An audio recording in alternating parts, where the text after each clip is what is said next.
to Laurie, you are in my network and amongst many across the world who are leading the way with support for pathways around all of the clubs. I'm going to also share my screen with you today and talk you through a process that we're exploring in the regional clubs of my division in the northern part of Victoria, which is about a 4-hour journey away from our capital city, just to put that into context for you, Laurie. And our champions, of course, are spread across 3 states of Australia: Victoria, South Australia and Tasmania. So there is quite a distance between us. So mentoring for that group of champions is something that I'd like to really take on board. And I'm working slowly and building that expertise, I guess, from the ground up. And starting with a club-based mentoring Pathways Champion program. So what I'm trying to do is to create a blended motivational strategy for people within the club to motivate and mentor others. And as you know, motivation includes all sorts of things that the mentor brings to that partnership, and looking at their goals and supporting them in their journey to reach their potential and to ensure some success for their path of their choosing. So we began to develop a little program at Indigo Speakers, which is in the northern part of Victoria. And during the month of March, in autumn, which the real autumn, not much of autumn left up here, unfortunately, it's getting very cold. But in March, we decided we would invite our members from other clubs in the area to join us for an inter-club workshop on effective mentoring. And we called it Stepping Stones because we believed that it was a stepping stone to creating success for clubs to reach their DCP potential, putting it that way. So in our area, we only have 3 clubs. The furthest away from Indigo is Wangaratta, and then closer to us is Albury Wodonga. So people from those 2 clubs met to go through some of the strategies that we thought would be useful for working with each other in pathways.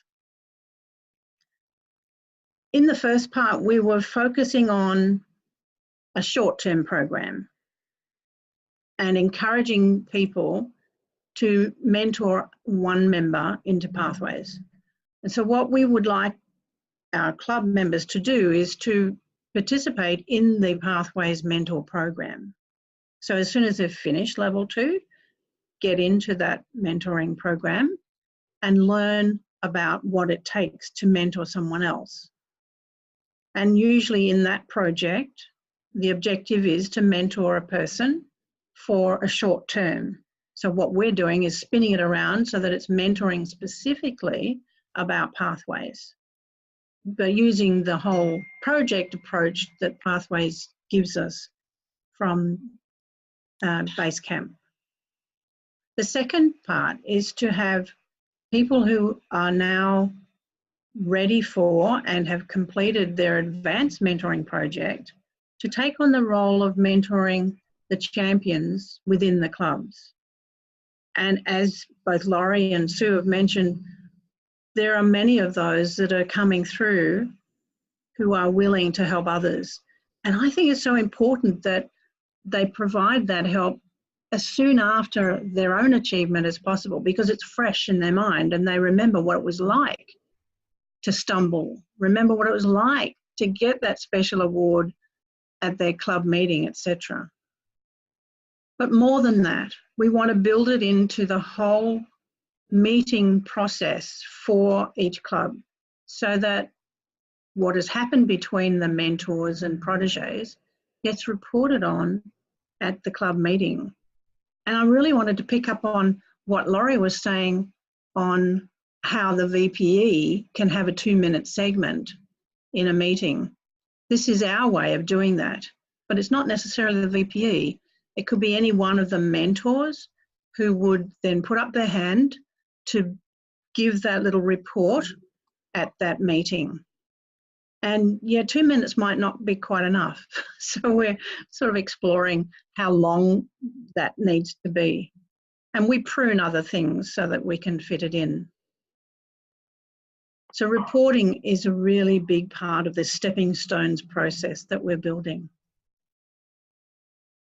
So here it is, a little clearly demonstrated for you, so that if we start on the right-hand side, we entice that Pathways champion to become a mentor at the next level. So they've been mentored, they know what it feels like, and they would then choose to build on that and mentor others. And they may be doing that advanced mentoring while they're doing level 5 of another path. So everything is fresh in their minds. And what we're seeing is that, or what we're hoping, is that that will help us get all the butterflies flying in formation across our club. But more than that, we are hoping that we will now expand that so that we mentor between clubs. As Sue was mentioning, we have many champions across our district, and letting them know who they are and what paths they've done and what projects they've specialised in is of great interest to us, because we want to be able to tap into their expertise too. So the matching process. You might want to tell me in a minute what your mentoring process is like at your club. But as you know, there's various ways in which you could do it. Someone who is a senior member of the club may just put up their hand and say, I'd like to be a mentor for someone. One, it achieves one of those tasks in the old leadership role. And two, it helps a person achieve something in their club. And we're just putting that extra spin on it so that the mentor is opting in to mentor for Pathways. The protege then opts in, especially a new member. We need to let them know through whatever materials we give to them and how we introduce them to the club that they can have a mentor. And after a few weeks, when they've been at our meetings and they know each person, they may wish to approach a mentor and ask for help. Or the club will select the pair. They will see that there's a new member and there's a person who wants to mentor, and they may then select that mentorship partnership. And then, of course, the mentors initiate contact. I think that's important. And what we want to do in this Stepping Stones program is to ensure that that's done both inside the meeting, whether it be before, during, or after, and outside of the meeting to help that continuity. So I'd be very interested to know how your club does mentoring for Pathways. So if you want to put that into the chat, I'm happy to have a look at that in a few minutes. So the matching process enables the mentoring to begin. And so we need to then provide some training for our mentors, of course, on how it can be done. They get a lot of that from the mentoring program of Pathways itself, and we want to put that into practice so that we can give them practical things that they can do to help their protege move ahead with Pathways. As you know, a mentor will share things with their protege. They may also coach. Mainly though, they are just supporting and being on the sideline and giving them that kind of support as they do their roles or give a speech at a meeting. And that can happen between meetings. So have a little communication process where the mentor is in contact with the protege. So that supportive nature of the whole Pathway Stepping Stone mentorship is at the baseline of this approach, because we want to retain our members. We have trouble in our regions. We can't seem to keep them for very long. People move on. And we're finding that hard to generate new membership. So I'm really liking the idea that Laurie gave us before about having an open house and bringing in the superheroes. The third part of what the mentor does, of course, is report back to the club. And I think that's the piece that's been missing so far. We know about mentoring. We know that that happens in the background, but we want to bring it to the front, make sure that everyone knows how that's going and what the results are from that. So, for example, when a person has been mentored through their first level and they're achieving that special award at a club, then the mentor can be the one who gives that award. I think all of that can put together a whole different spin on getting people into pathways. So what do you need? What do we need to do? Oh, what happened there? Go forward. First thing that we need to do is find out, well, what sort of documentation do we really need for the partnership? And this is where the items that are provided in Basecamp are ideal. You begin with a plan. The Protégé Success Plan helps them plan ahead for long-term, medium-term and short-term goals. And it also helps the mentor as well. And the mentor can communicate with the protégé over a period of time, in the meetings and out of the meetings. And where that's being done on a regular basis, keep track of that so that they can report on that and what the results were at the end of the process. And of course, at the end, you would want to evaluate both from the protégé's perspective and from the mentor's perspective. So there's a whole pack of documentation that you can put together for your mentorship program. Second thing to do is to establish the way in which that mentoring is going to happen. Where are you going to be connecting with that protégé? How often? What tools are you going to use? So it could be at a cafe, it could be at the beginning of a meeting, or it could be online. One of the things that I'm finding now with some of the teams that I'm working with is the use of the WhatsApp as a nice, easy, frequent messaging system that is immediate, gives them an audible tone on their phone, and you can send a message to that protégé to let them know, hey, how are you going for the next meeting? Have you got that speech ready to go? Or are you okay with being the grammarian at the next meeting? And what's happening with your path right now? Where are you up to? So that sort of very quick communication strategy in WhatsApp is quite useful. Closer to home, of course, you would simply pick up the phone and therefore make a phone call to them. But I'm finding that there's less disruption if you're using an anytime kind of message for the protégé. And the third thing that you'd need to do is define, well, what are the mentor's tasks? What are they going to do? And I've been looking and researching quite a bit, and I realise now that these are the things that you're really doing for the protégé. You're actually helping them to find their goals. So the mentor becomes the goal finder. That's an especially important thing to do right at the beginning. You know, what are your goals? What kind of path would suit you? What are those projects that are going to enable you to reach that goal? And that leads you to being a pathfinder, because you can sit down with that new Toastmaster and let them know, well, here are the paths, and you could point out some that you think would be useful for them. So before they even choose their path in Basecamp, they've got an idea of what they're going to choose. And of course, the main thing is for you to be their supporter. So these are the main tasks that you would do. Here's the difference. If you embed those mentoring outcomes into your meetings, then it keeps the whole notion of pathways visible and in the front of your mind just like Laurie was saying before, in making sure that, say, the president mentions progress in pathways.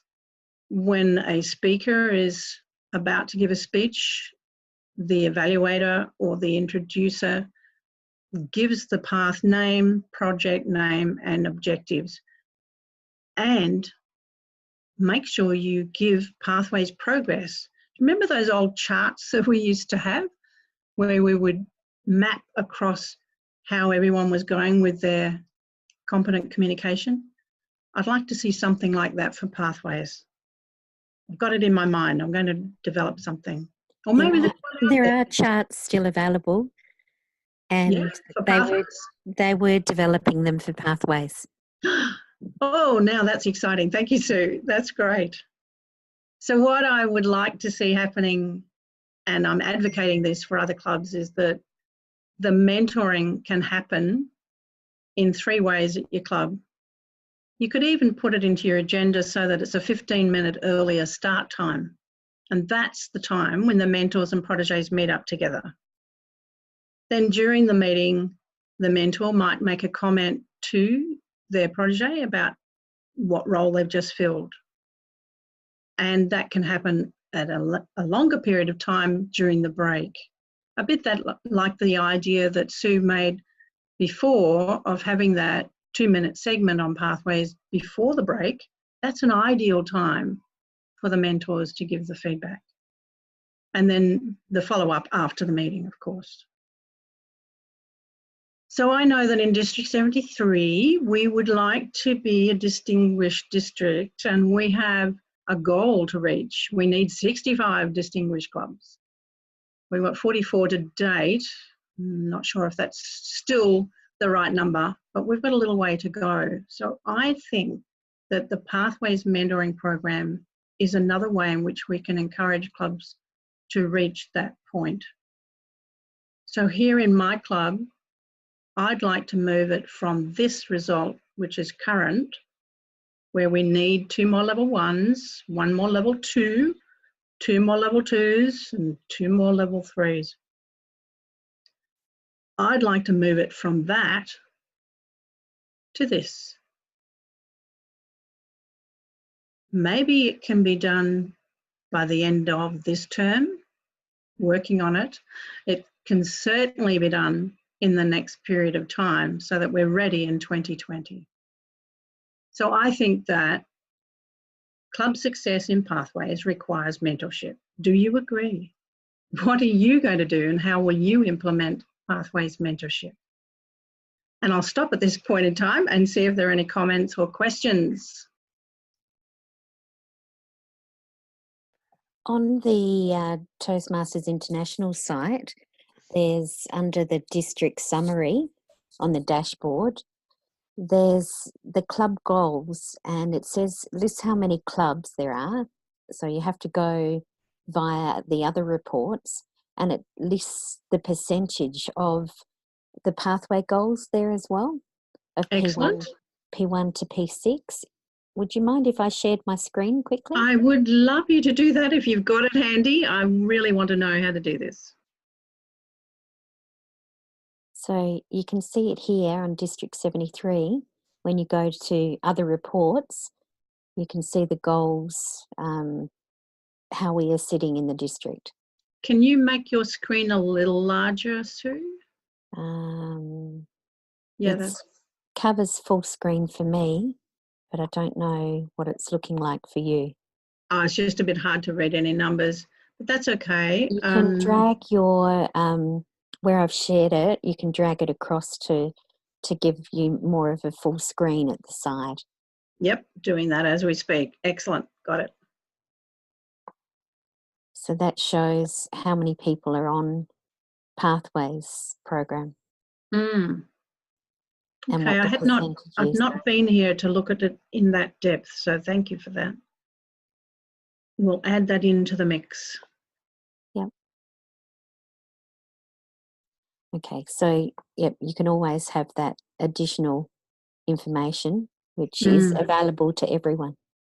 Yeah, we could simply showcase that using our data show on the night of the meeting. Yes. Mm. Excellent. Thank you so much for that tip. I really appreciate that. So I'm wondering what happens with mentoring at other clubs. Did you want to make a comment on that, Christina? In in our own club, the mentoring, I've introduced the mentoring pathways first for all the members that completed level 2 this year. So I have encouraged our members to take on pathways mentorship to activate the what do you call that program for them. And I started encouraging seasoned members to take on the mentorship program. I uh, I haven't had so much success. I'm still working on how to um, really introduce the Pathways mentorship to the club. We're getting there, but baby step. Yes, indeed. Yeah. Thank you for that feedback. How about you, Laurie? What's happening in your clubs with mentoring? Last year when I was president of one of my clubs, we had mentors, but it didn't seem to be really that organized. And because of pathways, then what I did is I met with each of the members first, went over pathways, how to select a path, how to get going, and then meeting roles. I had my laptop, so by the end of our hour session, they were signed up for roles for the next 2 meetings. And then I would tell the VPE, okay, I got them started, you take it from here. And we had a lot of success, people getting going in pathways and participating in meetings. Then my other club, where they didn't do anything with pathways last year, I'm president of that club this year, so of course we had to change things to get people going in pathways, and we're doing well. And now our VPE meets with the new members, and then I meet with them to help with pathways. And then we pass them on to their member that they'll have. And I always recommend with pathways that they mentor through level 1, because with the competent leader, they're thinking just 3 speeches and that's it. But to me, if you get them going in pathways, if you get them through level 1, you've helped them with all the little snags and all the hiccups that there are in level 1. They feel comfortable with the system. They understand how the projects work. And by the time you get them through level 1 and how to submit that level completion, they're feeling a lot more confident about pathways and how the system works. So that's what we do. Thanks, So, Laurie. Just a comment, Laurie. So does it mean the mentorship is only for that club? Is it only for level 1, and then after level 1, the mentor move on to another protege? Is that how it works in your club?